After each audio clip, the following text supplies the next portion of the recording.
Okay. Just check whether the audio is okay or not. Super.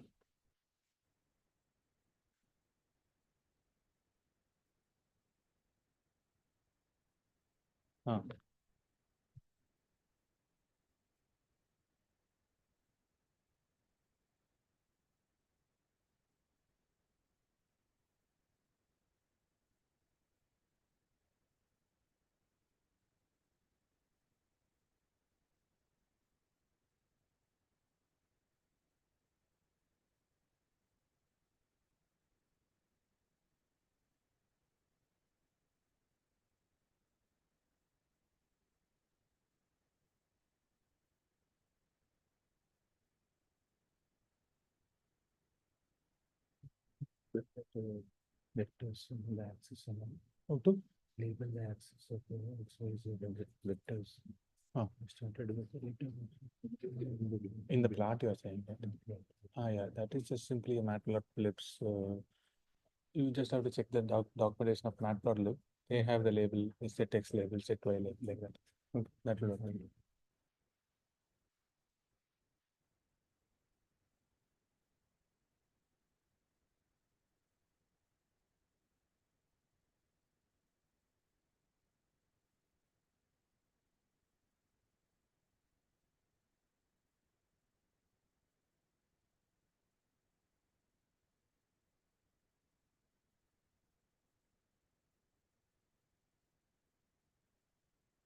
Is that okay?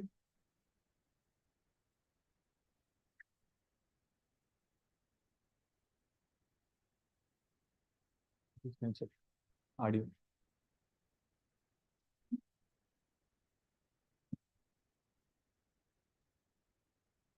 Okay, then we'll start again. So what we trying to do was we were trying to do power method construction. So we'll do that now. Okay. So what is the thing that we needed? What we needed for power method is simply the matrix. That's all, correct?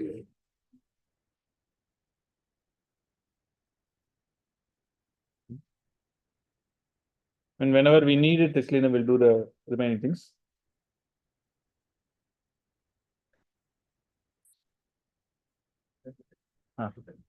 Okay.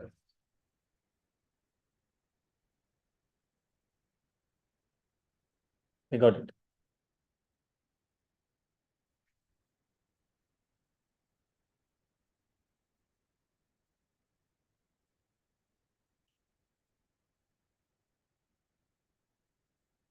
So remember, actually, now what we are supposed to return is we are supposed to return the eigenvalue and the eigenvector.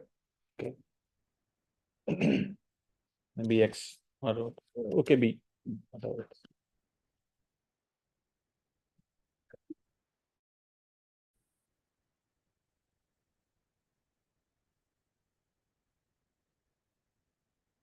The first thing we have to do is we have to also, there is a way of actually constructing the initial vector. Remember in power method, what we are supposed to do, we have to calculate this AX naught. So we have to keep calculating this AX naught and then proceed forward.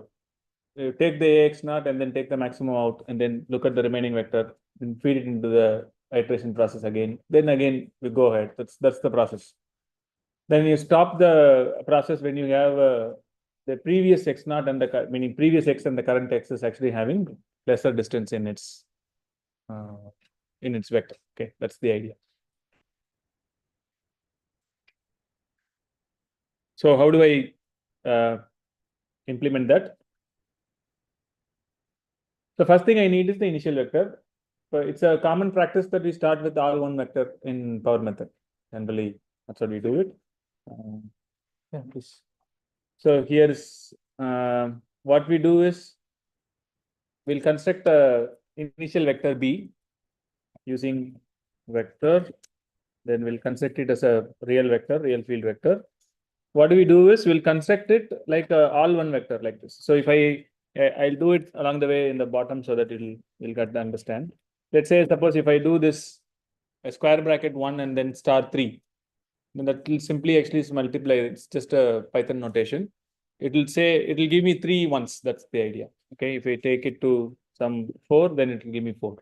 So what I need to construct a initial vector based on the number of columns of A, right? So I should have the same number of ones there.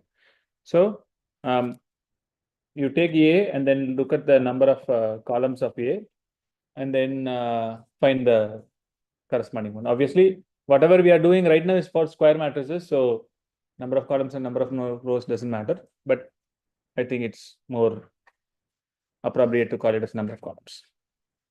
Okay. Now, as I already told you, it's better actually now we keep checking the function by giving our input. Okay, so A. So this clearly says EV is not defined. Can you identify what's the problem?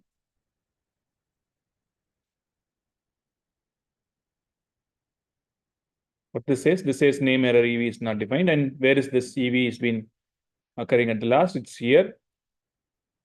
And that's the first place as well. And we have never actually told who is EV, but still actually we try to return it. So that's the problem. So we have to calculate the EV. Let's first of all say 1. And I think now it's fine. So this is the way we know. We need the eigenvalue, and then we need the eigenvector correspondingly. And I think this is fine. Okay.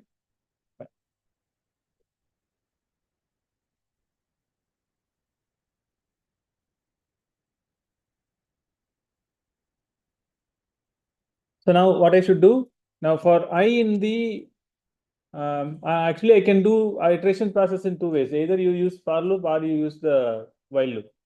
So both will work fine for us. Now I'll make it a little simpler. So I'll use a for loop right now, and while loop I think you can try in some other tutorial hours. Okay. Now in every iteration process, we also have to have a maximum number of iterations in hand. Otherwise, even though the tolerance is there, still the tolerance may not occur up to some, meaning after some huge number of iterations. So we do not want to go so large number of iterations. So we want to restrict ourselves. So what we'll do is, along with the power methods input, we'll also take the maximum number of iterations as well as the one of the argument. Okay. We'll take it as maybe, for now, actually, now we'll take it as 10. And then later we'll introduce we'll increase it. Yeah. That means what this is going to do, this for loop is actually going to run until this number of iterations, n iterations. So thank you. Yeah, n iterations. And inside the for loop, I keep going to run it, right? For example, I will create a new vector every time. So what's the new vector every time is simply A star B, right? Yeah, every time. I'll have to keep updating the vector, but now at least I'll tell you what do I mean by that. This works fine, so I have no problem. Let me print that AB for now. So you see now 10 times actually it keeps printing it. Obviously it keeps printing the same value because I did not update the B. So after you print the B, maybe you update the B as A times B. Okay. Now you see the different values. So what I have done right now, I started with one B value and I was trying to keep updating that B value by something else with respect to the previous B as well. So this is the iteration process. Generally, you look at the previous value currently, and then you use that previous value recursively. You update that values in every time, and that's the way you can compare it. Okay. Now let's formulate it. That's not the one that we wanted anyway, because this one this one unnecessarily will keep bigger and bigger and bigger. So I don't want that. Yeah, I can always see. I can already see that actually something it's getting closer still. Let's take the print off. I'll create a temporary variable called the next B next. Okay. Now you know that what I wanted was, I do not want it just like A dash B. I also wanted to divide this A star B by its maximum number, correct? So divide this by the maximum of A star B. Yeah. Okay. Then what you can do now?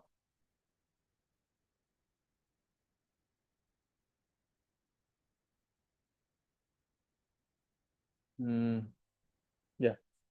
Now after running it, maybe I'll not return now. Yeah, I'm not updating the B as well, right? Yeah. Yeah, I can, I think, return this B next. Huh? Yeah, actually I can directly update B. It just wanted to.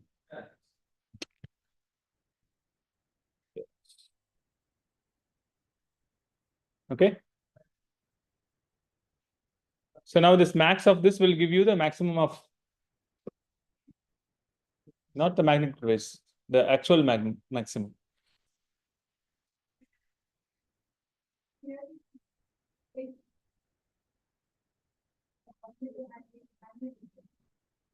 That is also, yes, that also we can do.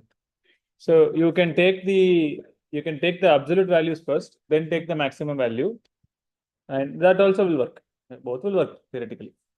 Yeah. No, ABS will have to Huh? ABS will have to map to it. Need to be next step. For the next step, second. No, I don't get that. What is that? Yeah, contains E. If we assign B to the next step as B, so that only one step it is learning. For the second step, B next is not there in the right hand side. B next to B is not. Okay, I understand what is the problem. Yes. Yeah, ABS. Okay, let me first fix this absolute error. What is the problem with that? Absolute I cannot apply in? Correct. Okay.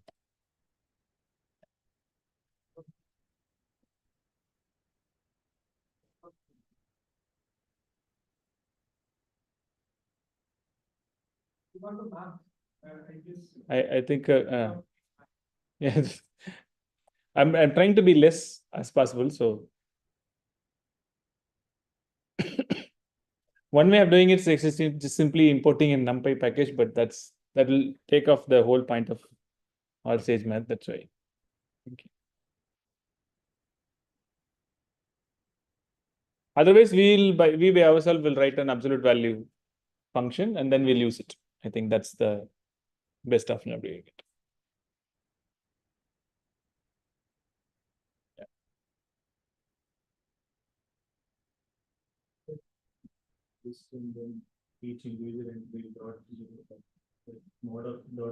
Yeah, that's what I'm trying to do. Right. So if I give a list, for example, then you find the absolute values of the list. That's what I'm trying to do. Okay. So if I have a list in my hand, or if I have a vector in my hand, then how will I return the absolute values of the list? Okay. So how will you do that? Any idea? So I have a vector b is equal to vector of 1, 2, -1, -3, something like that. Now I have to pass this vector here, and then it should give me an absolute value vector now. So for that, what will I do? I'll create an u vector. Basically, it is just zeros into len of b. Okay, I think. Huh? What? This one. U must be. What's the problem? Huh? This. That's okay. Finally I'll correct it. I'll convert into a vector. That's not a problem. Right now I have no way of actually calling an absolute method on a vector. So I convert them into a list, then call the absolute method, because now I can do now is I can do this. So for I in the range of len of b, what I can do now is u of I is equal to abs of V of I. That work? Yeah.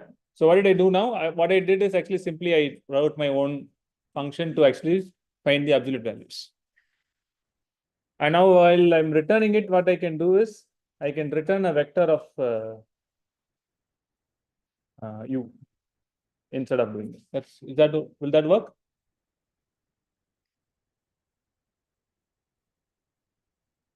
Yeah.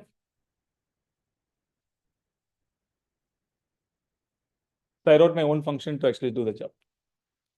That's one beauty of in general Python, that whatever you need in your life may not be available right away in hand. You have to probably actually cook up something like this.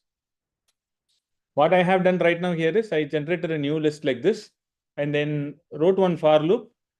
And in that for loop, what I did, I took all the VIs and look at the absolute value of VI, because now I know that the ABS will work for a real number for sure. So take the real number and find the absolute value of it. Feed that absolute value of it to the corresponding location in U, and then return that as a vector back. That's all. So then, this will now work now as a, see, now actually 2, 1 minus 2 minus 1 minus 3 has become now 2, 1, 3, right? Yeah. Okay. Yeah. So I think that's fine now. So now what we'll do now, instead of me finding all of this like this, now let's first find the absolute values of it. And then we'll find the maximum. Yeah. Yeah. Okay. Now that's okay, I guess. I also have made one more mistake. When the mistake is was simply, now you see, actually, every time actually I calculate a B next with only the same B what I have initiated. But all that I should do is I should have actually used the I should have actually updated the B. So there are many ways of doing it. So you take the B as actually B next every time, or in other words, what you literally wanted was just this. Just update the B with respect to the previous B. So over here, what you have is the old B, which is coming from outside the for loop for the first time. And then every time actually the B is getting updated. So every time you have the same thing, meaning you have the corresponding B automatically. So now there is no way I have a B next here. So I have to return the B now. So hopefully you understand this function.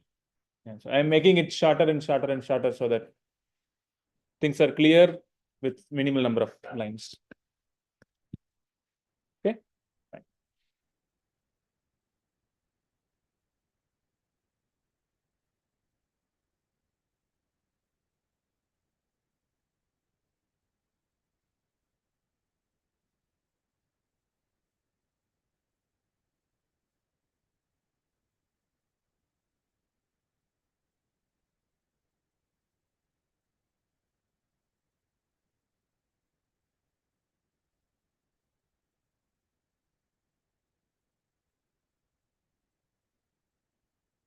Okay.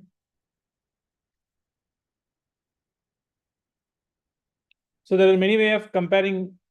I'm stopping this. Now remember, actually, I'm running it for 10 times every time. So I'm returning the final B in my hand. Okay.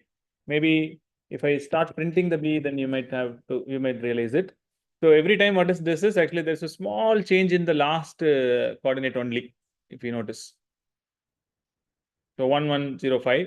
I can verify also, even you have A here, and then now you see you have a power method of A which returns an eigenvalue on B, right? So maybe what we'll do is we'll catch that like this. We call this as the destructuring the output. The output is actually now returned into a tuple, right? Now the tuple has the first value as eigenvalue and the second value as the eigenvector. Okay. So maybe I'll call it as X for difference. And then this one is E, for example. Okay. Or E underscore value, eigenvalue. So now I pick up those two, and then now I'll multiply that with the AX and see who is this fellow. So this fellow is 7.6495. And I have to check what about this x here. So the x is this. So I literally have to check whether the ax and the x, they are in the same line or not. Okay, just wanted to find out whether ax is some lambda times x or not. That means what? That means whether ax is actually sitting on the same line as that of x. So the direction is not changing on. That's the definition of eigenvalue, eigenvector itself, right? So the eigenvectors are the vectors even after transforming using A, it doesn't change its orientation. So that's the eigenvector, right? So that's the power of eigenvector. So there are multiple ways to take it. Either probably let's find the unit vector on that same direction of x as well as on the same direction of ax. If that is same, then obviously this must be same, correct? Because by looking at it, we may not understand. So the way actually we do that is just ax times ax now. And similarly, this is also x dot. They are absolutely same. That means the unit vectors are same in the same direction. So obviously that vectors should be in the same directions. In fact, the unit vectors itself exactly same.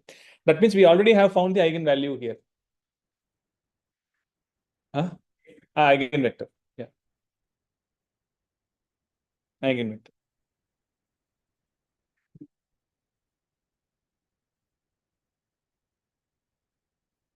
Okay. But what did I do is I did not actually stop anywhere. I was just keep running it until 10 iterations automatically. So I did not break anything. So what we could also do is we could break it the moment actually we reach the eigenvalue or the appropriate eigenvector. Anything is fine for us. If the previous x and the current x is same, but right now, that's what we are doing, right? Yeah. So what we can do now is we can calculate the eigenvalue and then compare whether that eigenvalue is same with respect to the previous step. Because every step what we are doing, we are calculating ax equal to lambda x, ax equal to lambda x, ax equal to lambda x, etc. So the previous lambda and the current lambda, they are all same or not. That's the only thing that we have to verify, correct? So let's calculate the eigenvalue. We know that the eigenvalue is simply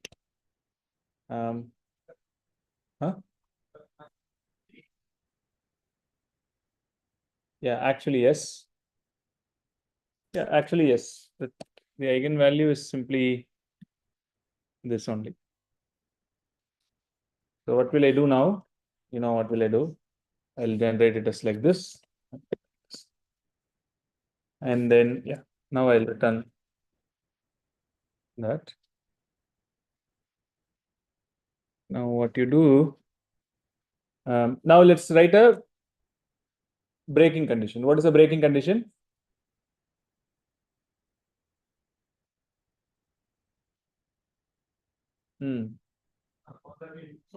So I need to do one more stuff. What? Yes, yes.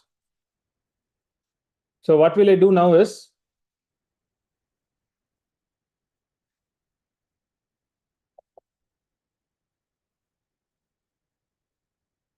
I'll write it as EV volt. Okay, just a very, and then I'll divide that by EV volt and find the EV new by doing the same thing what I was doing it, using this B. So I can actually literally copy this and then paste it here. Now you see what is happening. What is happening over here is initially this B was used. The previous B was used. Now the currently actually this newly updated B was used. Therefore, this maximum will be definitely different from this maximum technically. Yeah. If they are same, that means actually we are not calculating any new vectors, or we are not generating any new vectors. That means actually we have already reached the eigenvalue. That's the idea. So what we can do now is, the way we check that is, one way of checking that is whether the eigenvector old that you have is equal to the new or not. But literally, obviously, we have already discussed all of them multiple times, that the numerical approximation will not let us do that. and the exact eigenvalue finding is not really the point of iteration methods. So it's just an approximation. So for that, what we can do is we can subtract these two values and find out what's the difference of them. If that is less than some epsilon, then we say that we have obtained it, right? So we need something called as a tolerance value. So what we'll also do is we will also get that as an input now. So tolerance value. In Sage Math, especially in general in Python, what you can do is you can say something like this: 1 into e to the e to the power -9, or something like this, or what is this? Actually, this is nothing but 10 to the power -9. 10 to the power -9 is 0.000000, the last one in the ninth place, correct? So I am verifying it with respect to the ninth decimal places. So until ninth decimal places, I need the non-zero entries. After that, I'm not bothered. So up to 9 decimal places, if they are same, then I am okay with that. Yeah? So I'm stopping the iterations. That's what I'm saying. So if the tolerance level is 10 to the power -9, what does that mean? That means that if I have the difference of the current eigenvalue and the previous eigenvalue is less than the tolerance, then I can simply break the for loop, meaning I no need to run for many number of iterations. So to maybe while I'm breaking it, actually, I will also print the number of iterations so that at what time I'm breaking it. Okay.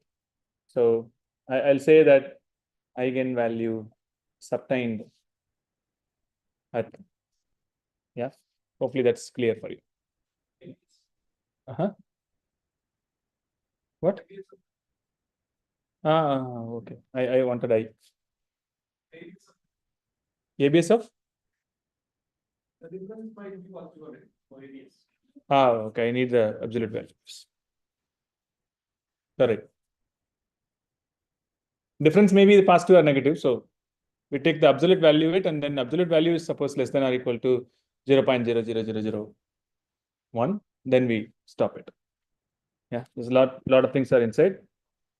I forgot the comma anxiously. Yeah. Now you see it did not run until 10 iterations. You see that the 10th iteration, I have given until 10 iterations. Initially it was running until 10 iteration, but now it is stopped at the 8th iteration. Actually, it has it has stopped at 8th iteration. That means the previous iteration itself, we have got the idea. We have got the value. So 7th iteration itself, we have got the eigenvalue, and the 8th iteration was just verification step. EV and Now EV is not used. yes, I should return the eigenvalue that I computed, not the EV. EV was just simply the first one. I don't think so. I'm even using that as well. So it's not even required. I made many changes in the function. So hopefully you understand what's the changes.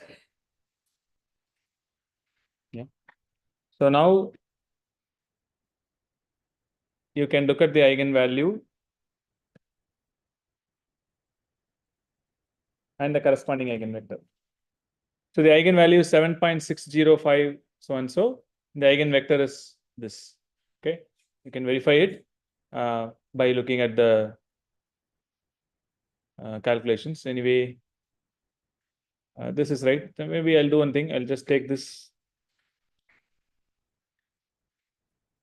and then multiply that with, remember the x is the eigenvector, and that is 7.60 so and so. And I also know that a is in my hand, and then I multiply that with this x, and I know these two vectors are same exactly.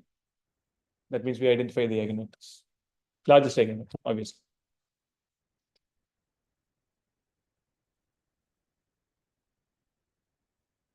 Yeah.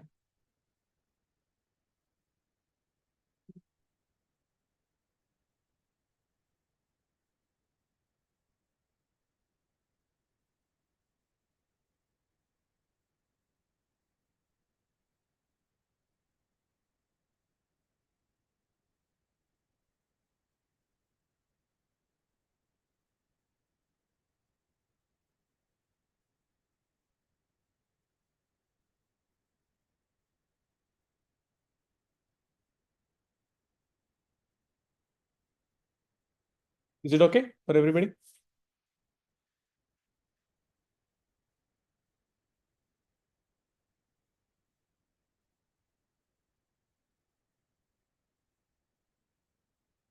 I think we kind of charge it.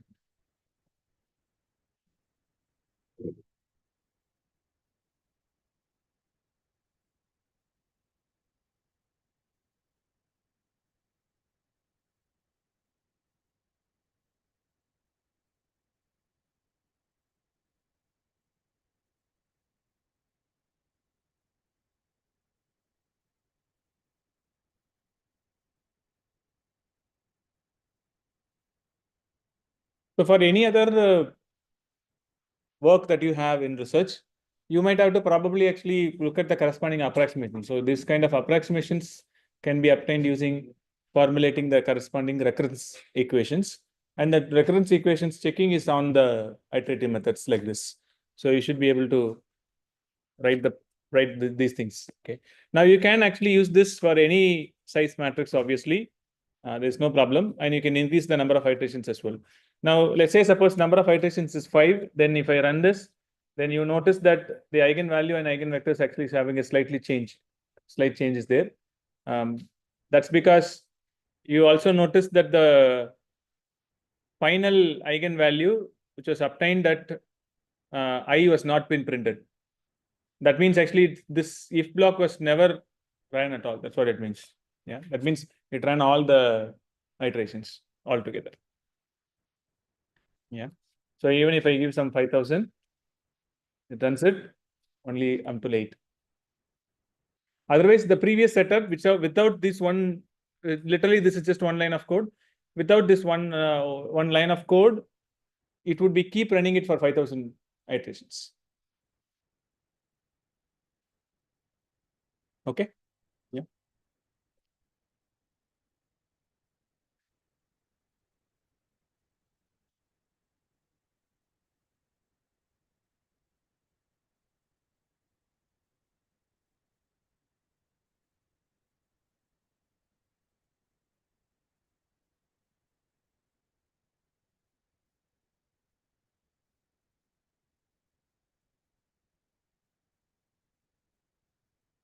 Okay. All of you are okay with that, right? Let's move forward. So let's do some linear transformation. So before we look at the rest of them,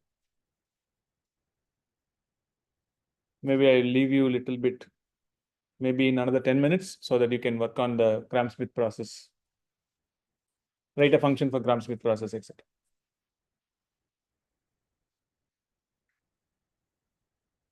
So for a linear transformation, we need two vector spaces. Let me now take both of them as simply R3, V and W. And then I'll define a variable. Let me define x1, x2, x3. 3 variables. And then I define a function on that variable. So f of x1, f of x2, f of x3 is equal to.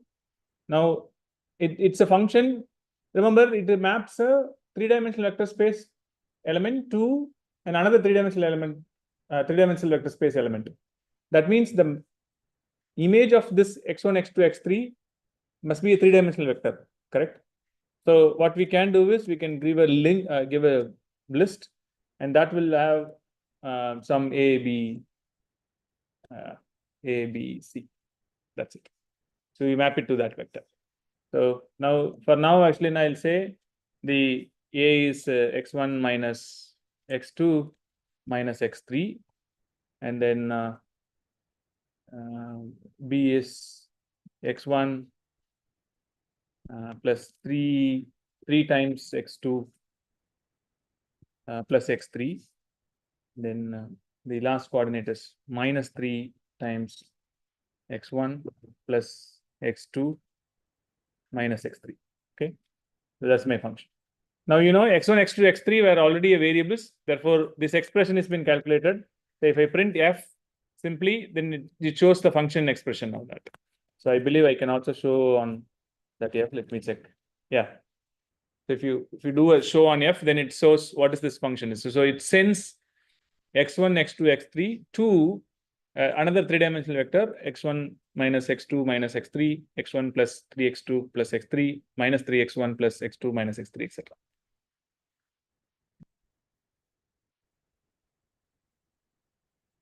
Is it okay?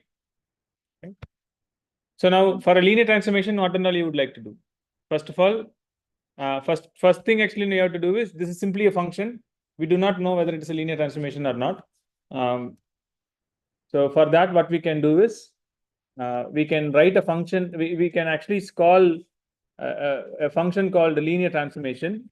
Now if you do a shift tab inside the bracket, it will tell you what's the documentation on that. I think in the last session itself, Dr. Vinay has already informed that how to do it. Maybe he also said that if you do not know what to do with the linear transformation, then you just do a linear transformation and then put question mark and then run this cell. That will give you a documentation along with some examples. They call it as tutorials. So some tutorials also will come in that. Okay, so that's already known to you. So now I have a linear transformation. So what to do with that? Let me just a quick way of looking at it is just put the bracket inside and then press shift tab. So that will give you exactly that, only that function. Okay.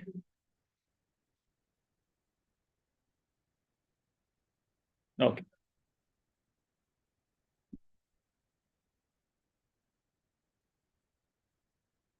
So now what I'm going to do is I'm going to use this function, linear transformation. It takes the function and then it takes the domain and then the codomain of that function.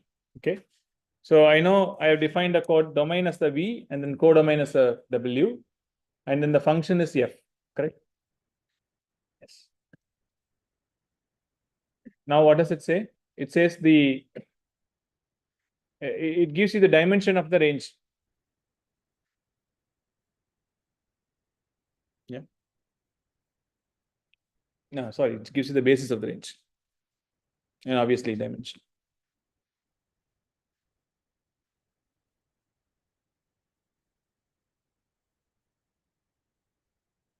So it tells who is the domain. So domain is the vector space of three-dimensional over real field with 53 bits of precision, and codomain is same R3. Okay. Right.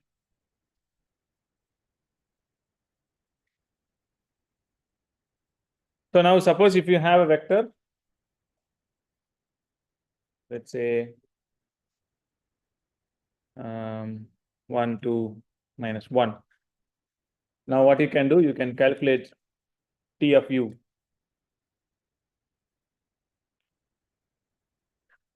I believe f of u will not give that answer because f of u takes 3 variables as it is. Okay, it's not a linear transformation. Meaning if you want to calculate, then you have to say actually 1 comma 2 comma minus 1. Then it will calculate, obviously. But anyway, we do not want to be treated like that. We actually wanted to do T of u. Yeah, that's the same number, but it is calculated as a linear transformation. That's the only difference.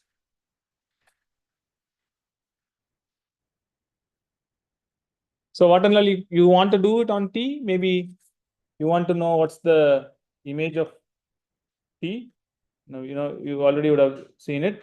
So this is the canonical basis of the range of T. Yeah, standard basis of range of T. It's R3, right? So 1, 0, 0, 0, 1, 0, 0, 0, 1. That's the basis. Similarly, you can look at the kernel of T. Pretty much anything what you have done it in the matrix.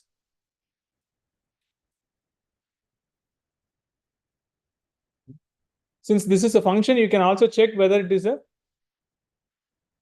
one function or onto function, etc. Okay, so the way you do that is T is one is actually injective or not. It is. Obviously, if you look at the range of T, it's full, therefore T is invertible, so it should be injective. And whether T is surjective or not, that also you can verify. It says true or false based on your T. So if both of them are there, actually this is called as bijective, right? You already know it's a finite dimensional vector space. If from V to V, so if it is linear, automatically injective is enough to say surjective. Surjective is enough to say injective. So in general, if it is injective, then automatically it's going to be a bijective map, correct? Anyway, if you have vector space between V and W, where V and W are entirely different, you can also verify whether this is bijective or not by supplying this function.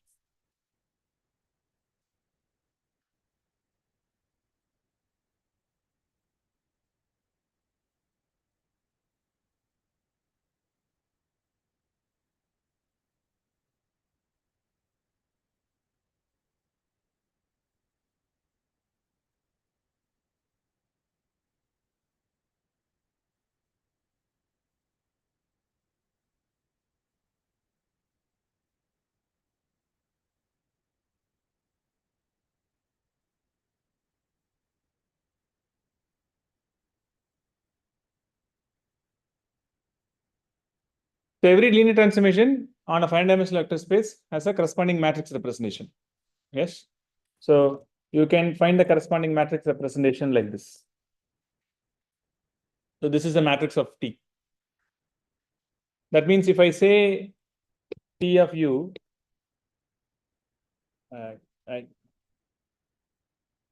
and if I say A star U, that should be same.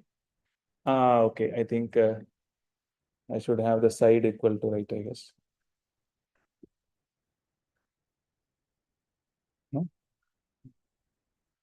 A is the old A, sorry.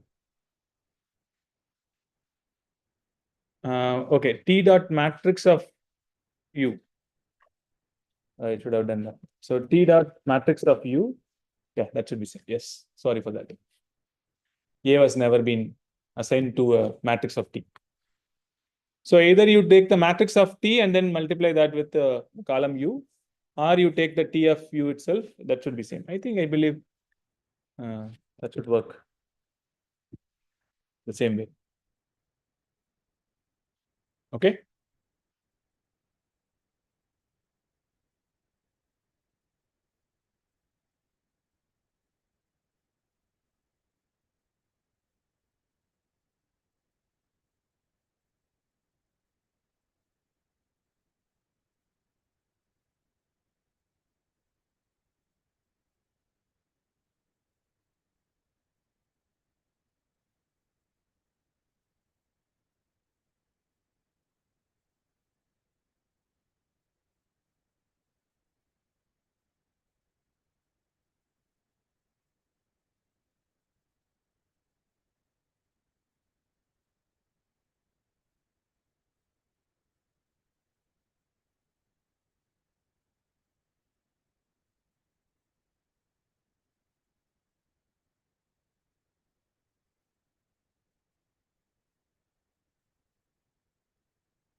So there is an inbuilt function for finding the change of basis matrix as well. Yesterday we have done it in a slightly different fashion. And here also there is a way of actually doing it. Suppose if you have if you have a vector space where two different bases are there, then you can actually find the change of basis matrix from B to C. If the B and C are the two different bases. Yeah, that's possible. And I'll leave it as an exercise. Okay, it's already time. Find the change of basis matrix. I'll just throw a hint or something. The hint is very simple. Just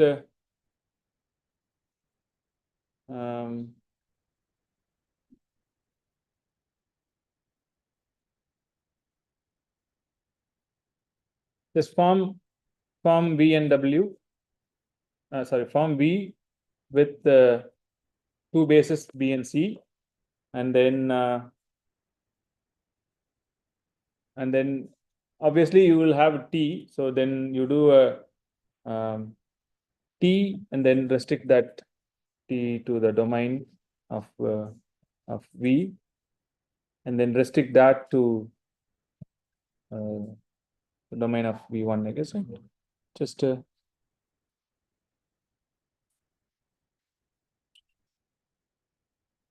what am I doing?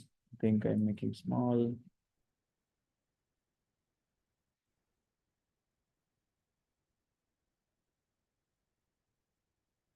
Yeah, actually we have V only in both sides, but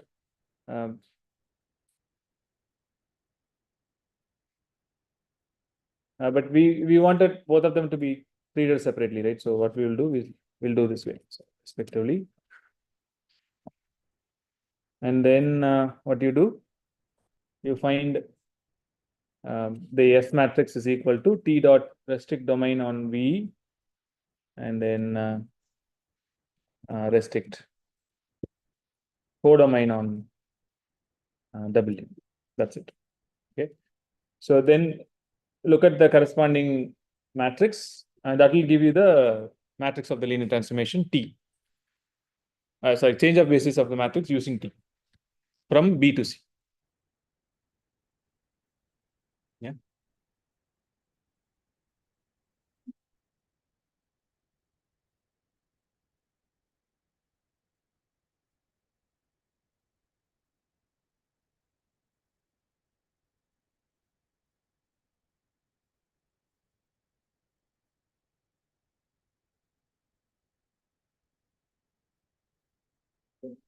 Huh? You should. I don't understand. What is that?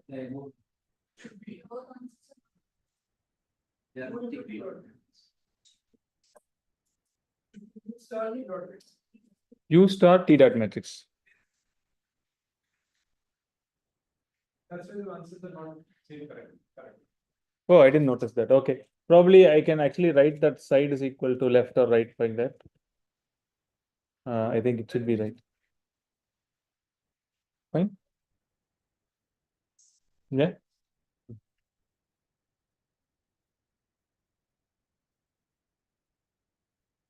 TF is supposed to be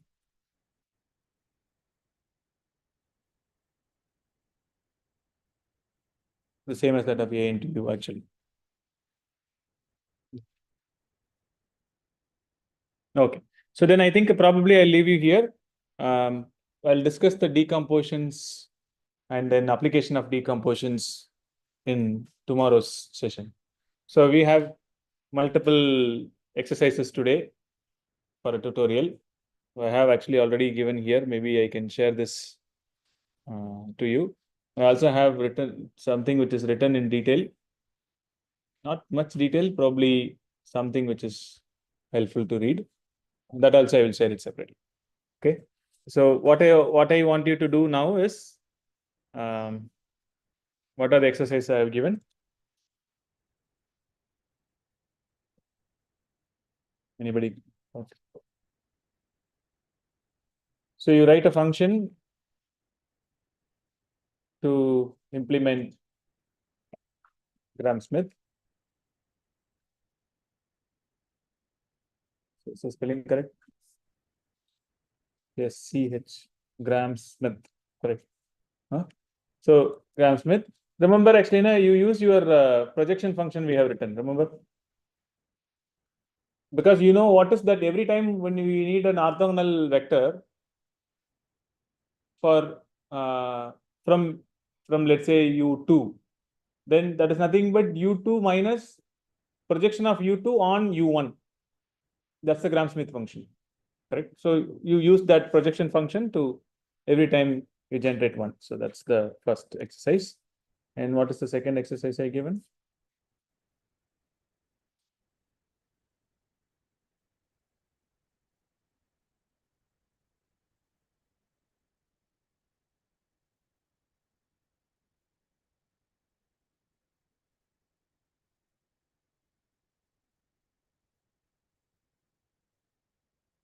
Something I left it on, yeah, this one, complete this function.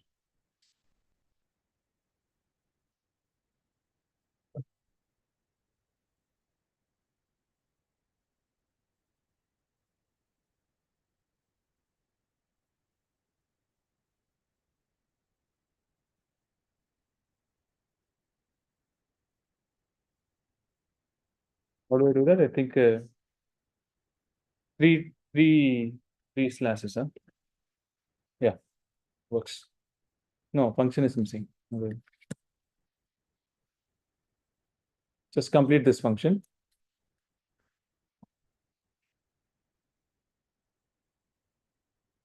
And then finally, I gave change of basis matrix, right? So change of basis matrix computation. Excellent.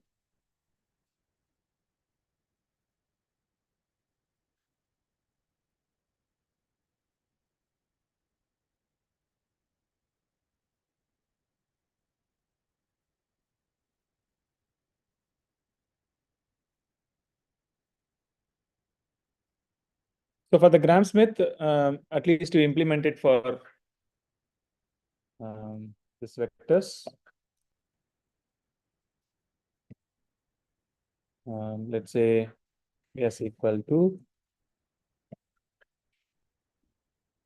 2 comma minus 1 comma 3 comma 1, and then 3 comma 3 comma 4 comma 0, and then 1 comma minus 2 comma 0 comma minus 1, and then 4 comma 5 comma 5 comma minus 1.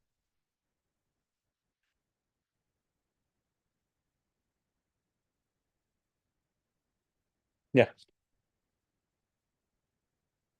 I believe that should take some 20 minutes for work.